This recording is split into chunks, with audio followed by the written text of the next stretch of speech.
జై Sri Krishna students, welcome back to our channel physics shooter 2363.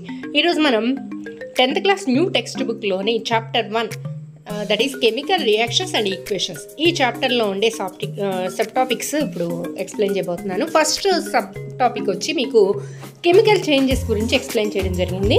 Chemical చేంజెస్కి సంబంధించి ఒక 5 ఎగ్జాంపుల్స్ మీకు ఇచ్చారు. First example milk room temperature దగ్గర స్పాయిల్ అవ్వడం, అలాగే second example iron nail expose to atmosphere, అలాగే third one grapes get fermented, అంటే గ్రేప్స్ ఫర్మెంట్ అయ్యి ఆల్కహాల్గా చేంజ్ అవ్వడం. అలాగే ఫోర్త్ ఎగ్జాంపుల్ వచ్చి మీకు food gets digested in our body, అంటే మనం తిన్న ఆహారం జీర్ణం అవ్వడం. అలాగే ఫిఫ్త్ ఎగ్జాంపుల్ వచ్చి రెస్పిరేషన్ అంటే బోత్ ఇన్హలేషన్ అండ్ ఎక్సలేషన్, అంటే మనం ఊపిరితిత్తుల్లోకి ఆక్సిజన్ తీసుకోవడం, బయటికి కార్బన్ డైఆక్సైడ్ రిలీజ్ చేయడం. ఇలా ఎగ్జాంపుల్స్ రూపంలో కెమికల్ చేంజ్ మీకు అర్థమయ్యేటట్లు ఎక్స్ప్లెయిన్ చేయడం జరిగింది. కెమికల్ చేంజ్ అంటే తిరిగి ఒరిజినల్ సబ్స్టెన్స్ ఫామ్ అవ్వకపోవడం, కొత్త పదార్థం ఏర్పడుతుంది. కొంత సమయం తర్వాత కొత్త పదార్థం ఏర్పడుతుంది. ఆ సమయం అనేది సెకండ్స్ అవ్వచ్చు, నిమిషాలు అవ్వచ్చు, గంటలు అవ్వచ్చు, నెలలు అవ్వచ్చు. అట్లా కొత్త పదార్థం ఏర్పడితే that is a chemical change. ఈ విషయాన్ని ఎగ్జాంపుల్స్గా మీకు ఎక్స్ప్లెయిన్ చేశారు.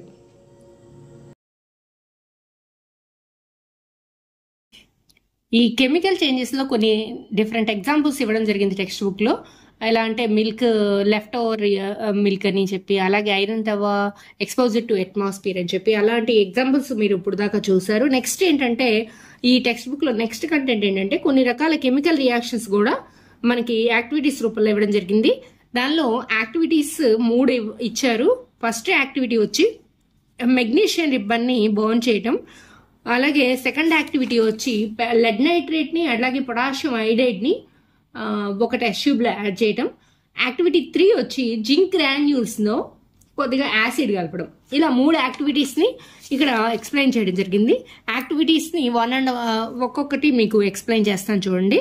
ఫస్ట్ యాక్టివిటీ 1.1 అని చెప్పి ఫస్ట్ యాక్టివిటీ ఏమిచ్చారు. యాక్టివిటీ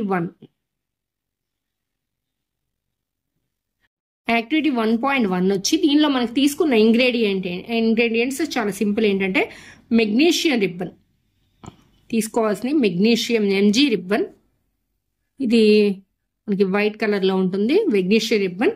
అలాగే నెక్స్ట్ బర్నర్, ఉన్సెన్ బర్నర్. అలాగే నెక్స్ట్ కావాల్సింది ఏంటంటే దీనికి టాంగ్స్, అంటే రిబ్బన్ పట్టుకోవడానికి టాంగ్స్ పట్టకారు. అలాగే కాల్చగా వచ్చిన తర్వాత కొంచెం యాష్, మెగ్నీషియం ఆక్సైడ్ అనే యాష్ లభిస్తుంది. ఆ యాష్ని కలెక్ట్ చేయడానికి ఒక వాచ్ గ్లాస్. ఇవి కావాల్సిన ఇంగ్రీడియంట్స్ లేదా కావాల్సిన ఆపరేటర్స్ అనమాట. ఈ ఆపరేటర్స్ సహాయంతో చేసే ఎక్స్పెరిమెంట్ ఏంటంటే జస్ట్ మెగ్నీషియం రిబ్బన్ని ఎయిర్ సమక్షంలో బర్న్ చేస్తారు. Magnesium is burn in the presence of oxygen. Magnesium oxygen సమక్షంలో బర్న్ అయితే it will give magnesium oxide 2 MgO. Magnesium oxide అనే మనకి యాష్ లభిస్తుంది అనమాట. మెగ్నీషియం ఆక్సైడ్ అంటాం దీన్ని. ఇది ఒక కెమికల్ రియాక్షన్ అనమాట. This one is a chemical reaction. Next activity 1.2 ఏంటంటే యాక్టివిటీ 1.2. యాక్టివిటీ 1.2లో మనకు కావాల్సినవి ఏంటంటే దీనిలో ఒక టెస్ట్ ట్యూబ్, అలాగే లెడ్ నైట్రేట్ సొల్యూషన్,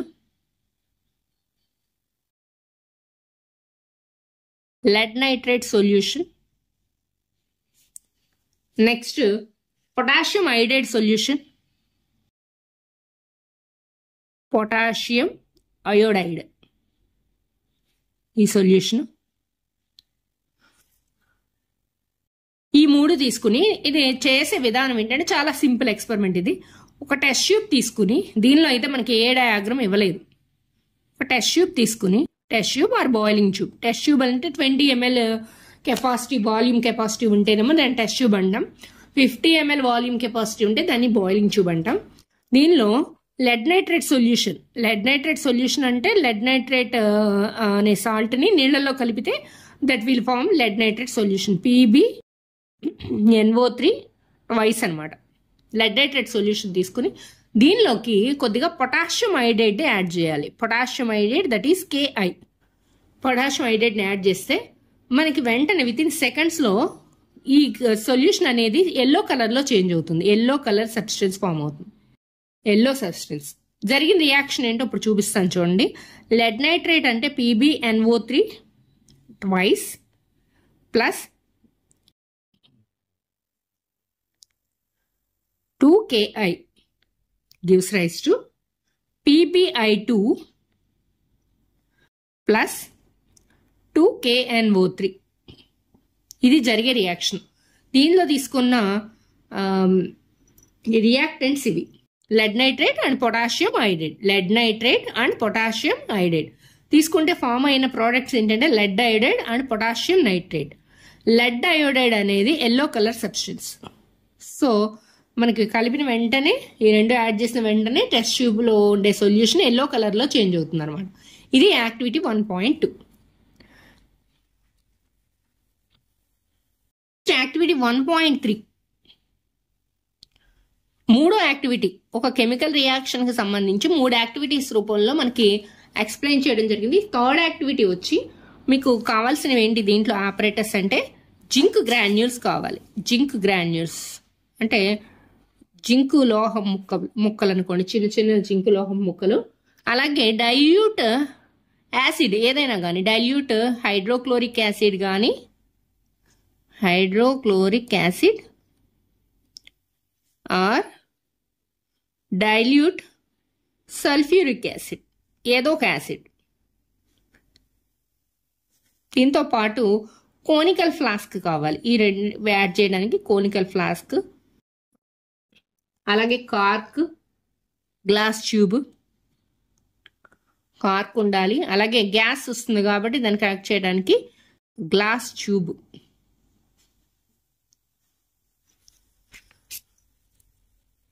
ఎక్స్పెరిమెంట్కి అయితే డయాగ్రామ్ ఇలా ఉంటుంది. మనకి ఇది కోనికల్ ఫ్లాస్క్ అనమాట. కోనికల్ ఫ్లాస్క్లో జింక్ గ్రాన్యూల్స్ వేసి పైనుంచి కనుక యాసిడ్ని పౌర్ చేస్తారు. డైల్యూట్ సల్ఫ్యూరిక్ యాసిడ్ పౌర్ చేసినట్టు ఇక్కడ మనకి చూపించడం జరిగింది. డైల్యూట్ సల్ఫ్యూరిక్ యాసిడ్ కలిస్తే యాసిడ్ ప్లస్ మెటల్, యాసిడ్కి ఏదైనా మెటల్ యాడ్ చేస్తే వెంటనే లిబరేట్ అయ్యే గ్యాస్ హైడ్రోజన్ అని మీకు బాగా తెలుసు. హైడ్రోజన్ గ్యాస్ లిబరేట్ అవుతుంది అనమాట. ఇది conical flask, rubber cork, glass tube. Glass tube ద్వారా హైడ్రోజన్ గ్యాస్ లిబరేట్ అవుతుంది.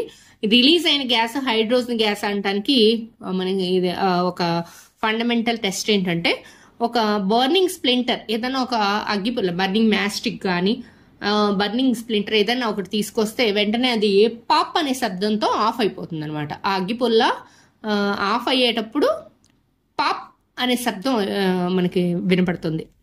That is the fundamental test to hydrogen gas. ఇక్కడ ఈక్వేషన్ కనుక చూస్తే ఈ జరిగిన ఎక్స్పెరిమెంట్కి Zn + 2HCl గివ్స్ ZnHCl2 అనే ఒక సాల్ట్ ప్లస్ H2 అనే గ్యాస్ రిలీజ్ అవుతుంది.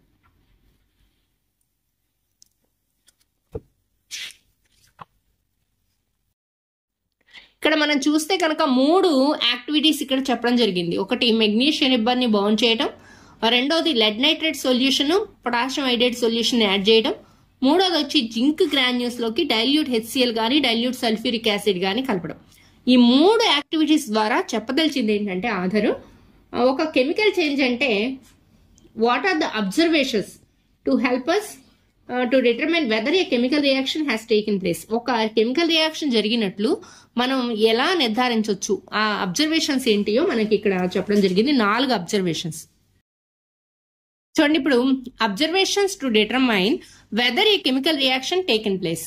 Observation to determine whether a chemical reaction taken place. ఒక కెమికల్ రియాక్షన్ జరిగినట్లు అబ్జర్వేషన్స్ ఏంటి అంటే ఫస్ట్ వచ్చి చేంజ్ ఇన్ స్టేట్, ఒక పదార్థం యొక్క స్థితి మారాలి. అలాగే చేంజ్ ఇన్ కలర్, కలర్ మారొచ్చు.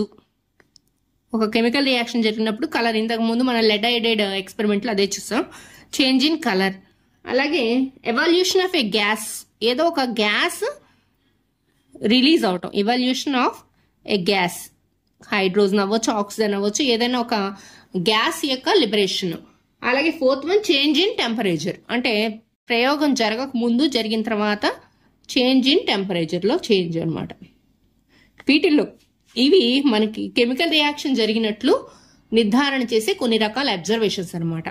ఇలా కెమికల్ రియాక్షన్స్ సంబంధించిన ఒక పూర్తి ఐడియాని టెక్స్ట్ బుక్ లెసన్ స్టార్టింగ్ లో ఇక్కడ ఇవ్వడం జరిగింది ఈ 3 యాక్టివిటీస్ ద్వారా. ఫస్ట్ యాక్టివిటీ వచ్చి మళ్ళీ రికాల్ చేస్తున్నాను వినండి. ఫస్ట్ యాక్టివిటీ వచ్చి మెగ్నీషియం రిబ్బన్ ని ఎయిర్ ప్రెజెన్స్ లో బర్న్ చేయటం. Magnesium plus oxygen gives magnesium oxide అనే ఒక యాష్ లభిస్తుంది అనమాట.